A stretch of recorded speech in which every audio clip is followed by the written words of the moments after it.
مسلم شریف کی روایت ہے کہ ابو ایوب رضی اللہ تعالیٰ عنہ فرماتے ہیں کہ ہم اللہ کے رسول صلی اللہ علیہ وسلم کے ساتھ تھے ایک سفر میں کہ ایک بدو آیا، دیہاتی گاؤں والا، اور اس نے آ کر سیدھی وہ سواری کی نکیل پکڑ لی، مہار پکڑ لی۔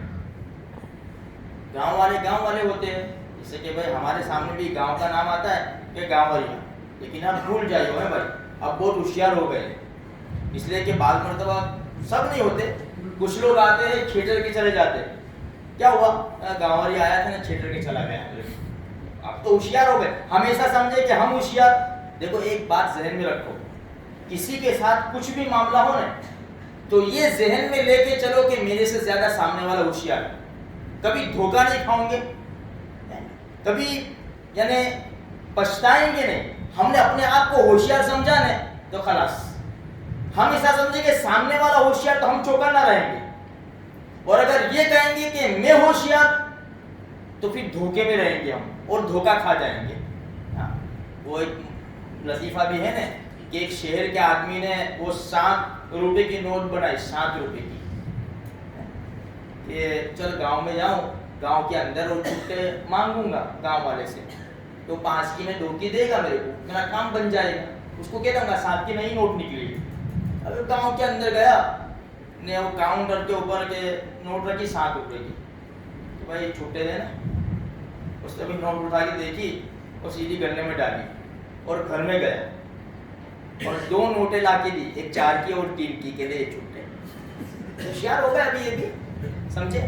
تو وہ دیہاتی آیا اور اللہ ابو ایوب فرماتے ہیں کہ سیدھا آ کر اس نے اللہ کے رسول صلی اللہ علیہ وسلم کی جو سواری تھی اس کی مہر پکڑ لی اور کہا 2 الفاظ ہیں، یا رسول اللہ کہا یا محمد کہا صلی اللہ علیہ وسلم، یا محمد مجھے ایسی چیز بتاؤ، اس کا سوال دیکھو، دیہاتی کا سوال، اے محمد مجھے ایسی چیز بتاؤ جو مجھے جنت سے قریب کرے اور جہنم سے دور کر دے۔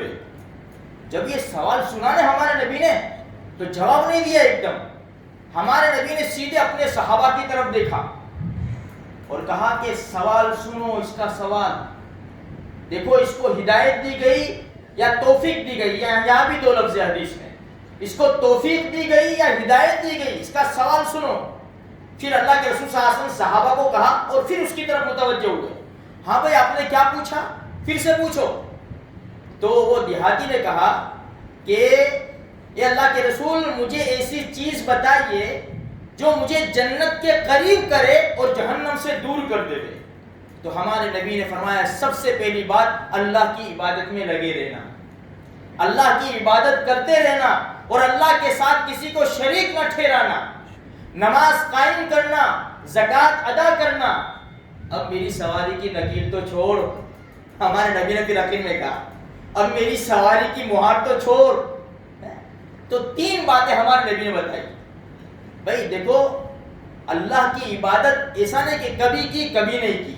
دیکھو قرآن کریم میں نماز پڑھنے کا حکم نہیں ہے، نماز قائم کرنے کا حکم ہے، اقیموا الصلاۃ، نماز کو قائم کرو۔ اور 5ویں پارے میں اللہ پاک فرماتے ہیں ان الصلاۃ کانت علی المؤمنین کتابا موقوتا، وقت کے اوپر نماز فرض کی گئی، فجر کا وقت یہاں سے اتنا، ظہر کا اتنا، عصر کا اتنا، مغرب کا اتنا، عشاء کا اتنا، یہ وقتوں کے اندر اپنی اپنی نماز پڑھو۔ ہم تو فجر میں روزانہ فجر کی نماز قضا، روزانہ۔ او میرے بھائی 3 دن صرف فجر کی چائے دوپہر کے کھانے میں لیا، دوپہر کا کھانا رات کو لے جا۔ میں فجر کی میرا جوب ایسا ہے کہ سب نمازیں میں گھر کا آ کے قضا کر لیتا ہوں، کھانا بھی مت کھا، سب کھانے بھی قضا کر لے۔ جہاں دین کا مسئلہ آتا ہے نا میرے بھائی ہم ڈھیلے پڑ جاتے ہیں۔ ہمارا پرابلم یہ کیا ہے، ہماری ایمان کی کمزوری ہے۔ جہاں دین کا مسئلہ آیا ڈھیلے پڑ جاتے ہیں، پھر کیا کریں گے یار، مسئلہ ایسا ہے تو کرنے نہیں دیتے، تو دوسرے سب کام ہمارے ہو جاتے ہیں، خالی جب دین کا مسئلہ آتا ہے ہم ڈھیلے پڑ جاتے ہیں۔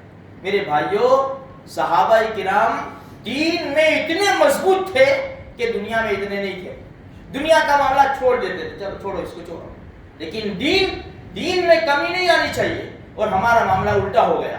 کہ دنیا میں کمی نہیں آنی چاہیے، دین میں کمی آئے گی تو چلے گا، اس لیے ہم پیچھے ہیں۔ اور یہ جو مصیبتوں نے گھیرا ہے نا ہمیں، یہ وجہ یہی ہے کہ ہم دین سے پیچھے ہٹ رہے، دین میں لگے رہیں گے، مانتے رہیں گے، بھئی یہ مسجدوں کو آباد کرتے رہیں گے۔ حدیث میں کیا آتا ہے، کتابوں میں کیا ہے، تمہاری مسجد آباد، تمہارے محلے آباد، تمہارے بازار آباد۔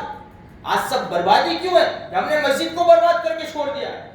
پھر ہم کہتے ہیں کہ انہوں نے وہ مسجد لے لی، انہوں نے وہ مسجد، قصور تو ہمارا ہے، ہم نے مسجدوں کو چھوڑ دیا۔ فجر کی نماز دیکھو تو 2-3 صف، بڑے بڑے محلوں میں چلے جاؤ، بڑی بڑی مسجدیں خالی نظر آتی ہیں۔